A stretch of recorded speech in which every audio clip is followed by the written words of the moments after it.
it's me, Jamisha Daniels, here for It Must Be Another Podcast. I am live at the D Smoke concert. D Smoke has had an amazing show so far. He's had some phenomenal openers, including J Taj. We had a chance to speak with J Taj as well as D Smoke. I want you guys to tune in for another amazing episode.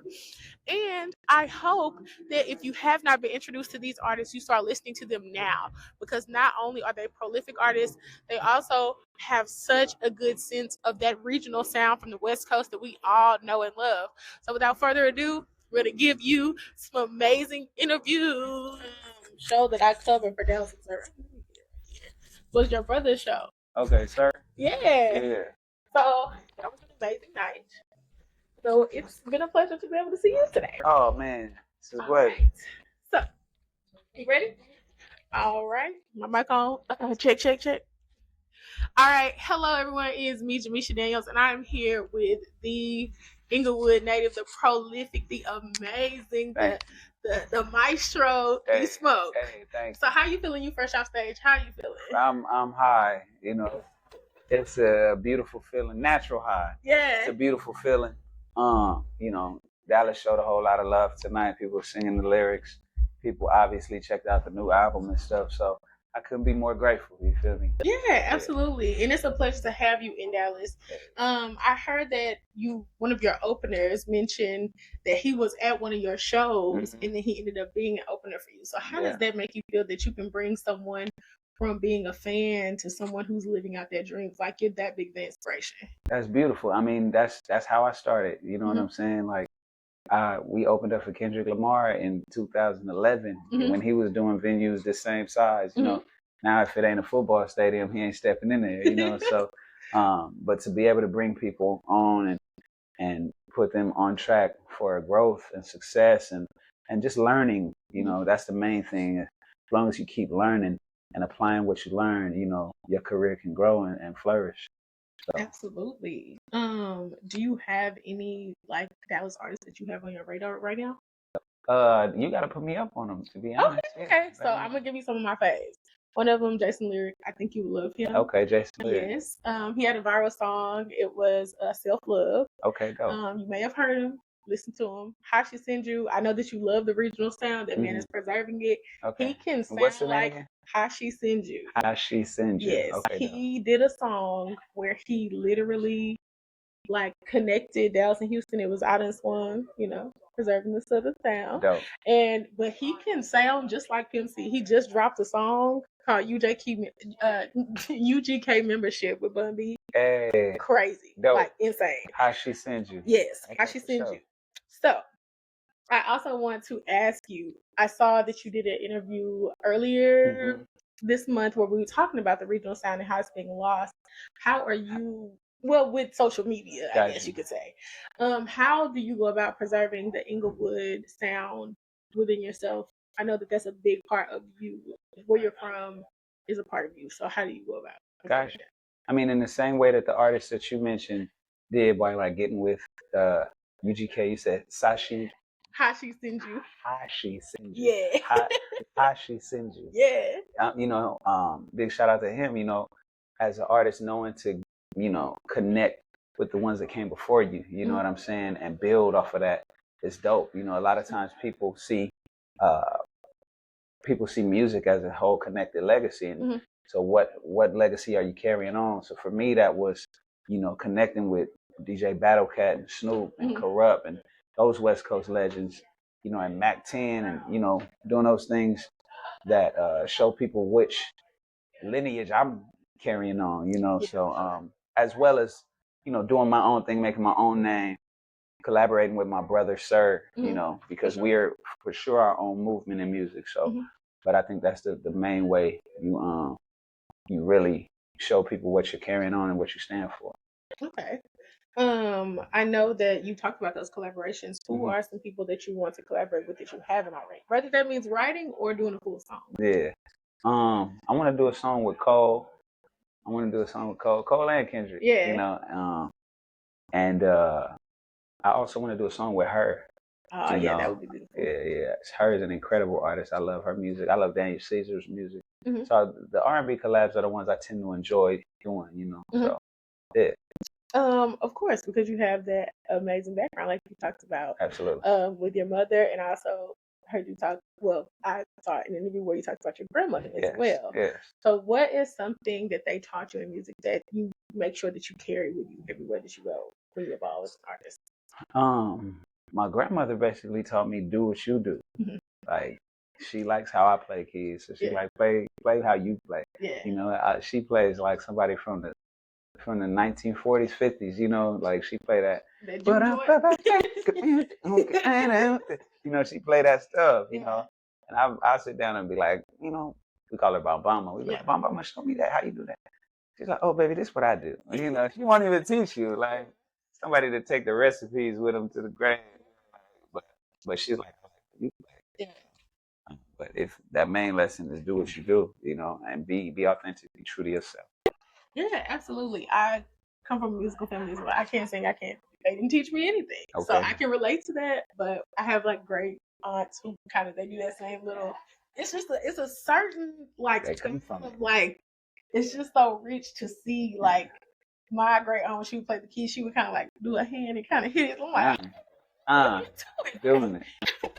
But okay, so I wanted to talk about you when it gets down to you with film and TV. Mm-hmm. So I know that you are in Mayor of Kingstown. Mm-hmm. So could we see you getting into your Ice Cube bag and like writing and directing? Absolutely, already.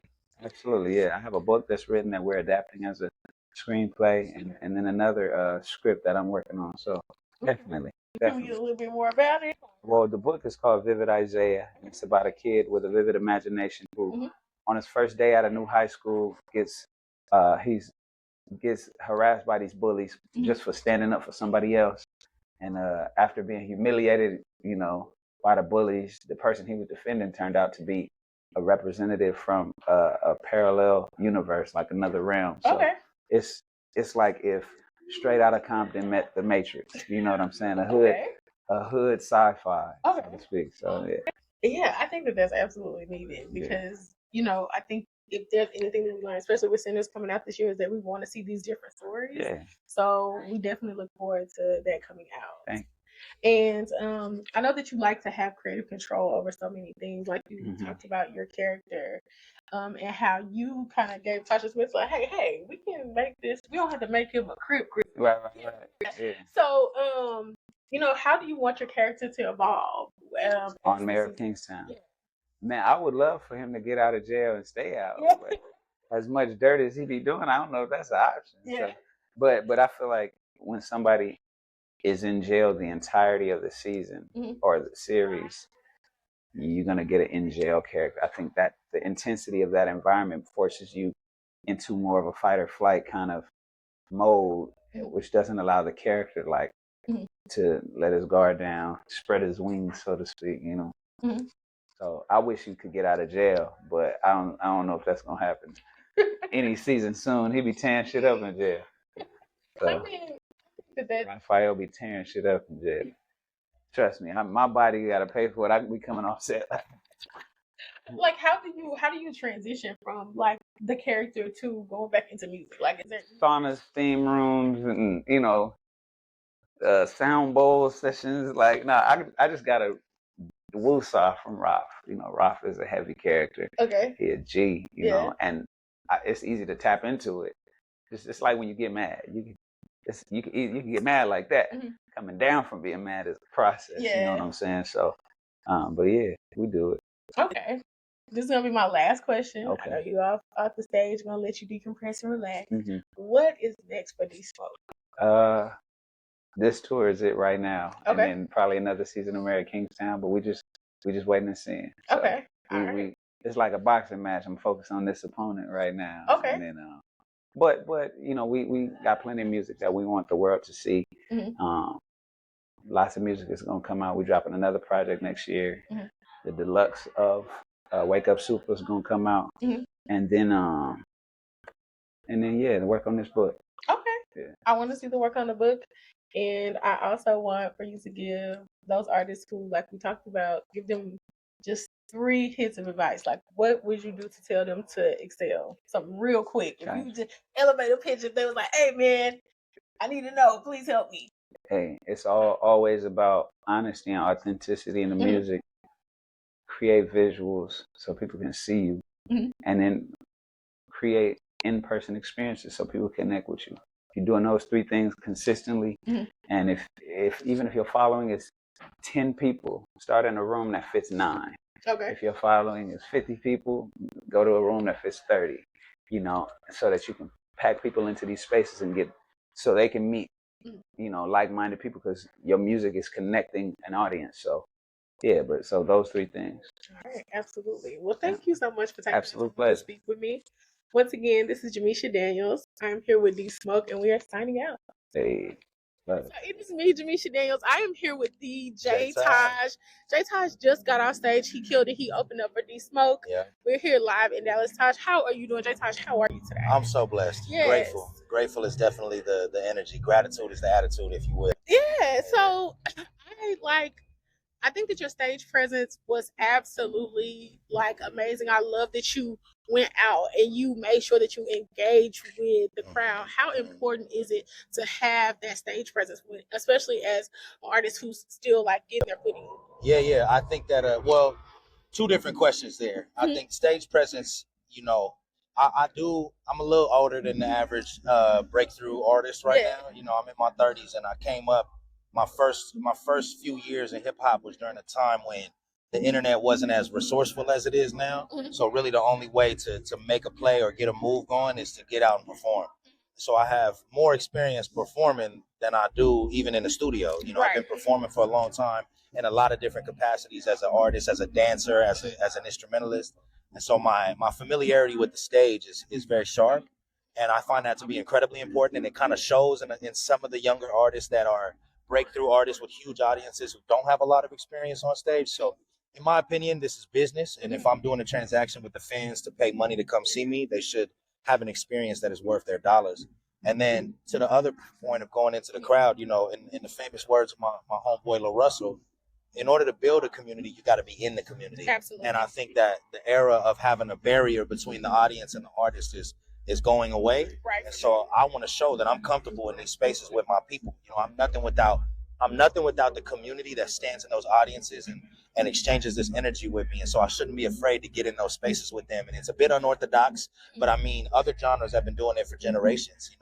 Rock music been stage diving for generations. And yeah, for sure. Hip hop, it's very rare for us to find ourselves in the audience, but the first time I ever did it on this tour, I realized I have to do this everywhere, and I have to go and shake hands with people and get face to face and eye to eye with people for them to remember that I'm just a human having a human experience, and we're having an exchange on that level. Absolutely. So you were talking about going through all these different genres. Who are some of your inspiration when it comes to showmanship? Who do you feel like? Oh man, you know what? I'm going to ask you with hip hop, and I'm going to ask you with rock. Sure, I would say in hip hop, probably my favorite performer of all time is probably Missy Elliott. Yeah. I think that not only is she able to command a crowd just at the drop of a dime, but she also makes magnificent music. She takes risks, and she took risks that nobody was willing to take back then. I think Busta Rhymes and Ludacris fall into that same category, but on stage specifically, nobody's holding a candle to Missy Elliott, especially in the era of music that I grew up in. Listen, like I said, my uncles are the Booyah Tribe. I grew up watching all the West Coast artists, and there was a high level of expectation coming out the funk. And so because West Coast is such a funk-driven genre, to be a good showmanship on stage was pretty regular for a lot of West Coast artists. Right. And so I just take after that. And she would probably be my hip-hop inspiration, and then non-hip-hop inspiration on stage. Ooh, I would probably go with. I think it's safe to say Michael Jackson should be everybody's. Come on now. Michael Jackson or Prince, both of them had a way of commanding the stage, and like I said, taking risks, powering through the fatigue, and still delivering at a high level even when they couldn't breathe. You know what I'm saying? And creating shows that flow in a way that gives the audience space to breathe. Yeah. Those types of things didn't go unnoticed by me when I was a youngster. Yeah. And I know I make music nothing like Michael Jackson, but and I don't command the stage quite like him, but. If I can aim for something, he's definitely on that list for sure. Absolutely. You have to shoot for the stars. I think that Michael is timeless. I know that we like to have a lot of conversations, but there is no one compares to him. Not even close. So I also want to ask you talked about you coming from a family who is very musically inclined. Yeah. And as we know, the internet is kind of stripping away regional sounds. Right. Just like you talked about Dallas, Right. Dougie, and how a lot of people didn't even realize that. And that was just the beginning of Straight like that. How important is it to preserve that sound, especially when you come from the West Coast? I think it's up to the artists. Yeah. You know, as much as I want to blame the internet, it's the artists who have made a decision to abandon regional sounds. I appreciate it and I love it because you can have an artist from Puerto Rico making an amazing Amapiano record. Yeah. And they shouldn't be barred from doing that just because they don't come from South Africa. Yeah. But at the same time, I do find joy in the pride that I have for the sounds that raise me. And so for me personally, the importance just comes from my own love. It's less about me trying to maintain, you know, the status quo of regional sounds and more about me trying to fulfill my own dreams of creating the type of art that I've loved since I was a youngster. And I was raised on funk, I was raised on blues and gospel and country, but very much so raised on West Coast rap. You know what I'm saying? And I was so blessed to be able to have shit like The Chronic and West Coast Nostra and, you know, Regulators and all the Doggy Styles of the world. All in my, you know, my older sister had all the tapes and all the CDs. And so really, you know, when I wasn't supposed to be listening to it, I was listening to it and I loved it with all my heart. And I said, one day I'm going to be making art that sounds and feels like this, but with my own twist on it. And I intend on continuing to do that while also exploring, you know, Mama Called is a Southern record. That's a Memphis style drum line. And I'm not ashamed of it. I love every version of hip hop and I intend on creating every version of hip hop. But at the same time, I'm going to let it be known where I'm from in my music every time. Okay, so this is going to be one of my last questions. Sure. And I'm gonna give you one last question, and then we're going to go into a rapid fire series. Okay, so the last question is, how do you find the confidence when you are older? You know, and back in our day, I guess, being in your 30s and you're rapper, you were kind of hitting your shelf life. Oh, 100%. So how do you maintain your confidence of knowing that you haven't even reached your peak yet? I think that the confidence in me being, you know, slightly older than the average breakthrough artist, it comes from two things. Number one, I make art because I love art. I don't make art because I'm trying to win an audience. And then that leads to the second part is I make art to feed the audience I already have. For sure. And so no matter if I got audience members that are 6 years old and 60 years old, and as long as I'm making art that they can connect with, I'm a happy person. So the confidence comes in the fact that I already have on a regular basis 600,000 people checking in and seeing what I got going on. So I intend to feed them the thing that they're thirsty for and satiate their thirst. And so that confidence just comes from knowing that I already have an audience that loves me. I'm not worried about if it never grows. If it never gets bigger than it is now, then I die a happy man. And I think that confidence comes with that sort of contentness. And like I said, I relinquish myself from the responsibility of reasoning with the shit that I can't control. And I focus on what I can control, which is me and the art that I make. And so you ain't gonna move that. I stand on a strong foundation, you know. That's not even a musical. That's a life lesson. We do not worry about things that we cannot control. We're here. Man, come on. We're talking the same language. We are. Okay, so once again, I'm here with J Taj. We're going to do this or that. This is a rapid fire question. You ready? Okay. All right.